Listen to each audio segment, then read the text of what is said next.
Viewers আসসালামু আলাইকুম। গুপ্তবিদ্যার সন্ধান ইউটিউব চ্যানেলে সবাইকে সুস্বাগতম। তো আমি বগুড়াতে ছিলাম। তো আমাদের গ্রামে ৫০,০০০ টাকা সহ স্বর্ণ অলংকার চুরি হয়েছিল। তো আমাকে ডাকছিল। আমি ওই টাকাটা বের করে দিছি। তো এটার জন্যই আমার বগুড়া থেকে আসা। তো হয়তোবা আগামীকাল আবার বগুড়া আমি যেতে পারি। যে কারণে কিছু কাজ আমার বগুড়াতে বাকি আছে। বগুড়াতে আমার যাইতে হবে। তো মূল যেটা উদ্দেশ্য সেটা হলো পুরুষত্ব দুর্বল। যাদের অত্যাধিক পুরুষত্ব দুর্বল, মানে সামান্য তেমন একটা নয়, শীতলতা ভাব, উত্তেজনা কম, তারা ডাক্তারের কাছে যাবেন।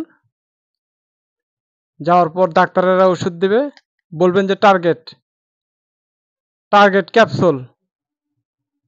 তো কোনো জায়গায় 10 টাকা, কোনো জায়গায় 15 টাকা, 20 টাকা। তো এটা খালি পেটে, ভরা পেটে ভাত খেয়ে খাবেন, অথবা খালি পেটেও খেতে পারেন। দুধ দুধ দুধের সাথেও খেতে পারেন। খাওয়ার 45 মিনিট পর এটা কাজ করবে আল্লাহর রহমতে। আপনার শরীরে তেজ এসে এসে যাবে, যা বলার বাইরে। তো আমি হোমিওপ্যাথি, এলোপ্যাথি দুইটা চিকিৎসা শিখতেছি বর্তমানে।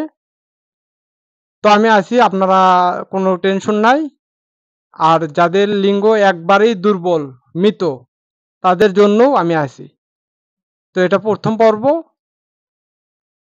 যারা স্ত্রীর কাছে বাহাদুরি দেখাতে চান, তারা ডাক্তারের কাছে যাবেন, গিয়ে বলবেন যে টার্গেট। তো বেশি খাওয়ার দরকার নেই, একটা খাবেন। আর যাদের একটু বেশি দুর্বল তারা 2টা খাবেন। দুধের সাথে খেলে ভালো হয়, এবং ভরা পেটে খেলেও ভালো হয়। তো এটা খাওয়ার 40 মিনিট পরে কাজ দেবে আল্লাহর রহমতে। আপনার শরীর গরম হয়ে যাবে। তো ভিউয়ার্স, সবাই ভালো থাকবেন, সুস্থ থাকবেন। এটা প্রথম পার্ট। পুরুষত্ব নিয়ে আরো বিভিন্ন পার্ট আমি দিব। তো সবাই ভালো থাকবেন, সুস্থ থাকবেন। আসসালামু আলাইকুম, এবং আমার জন্য দোয়া করবেন।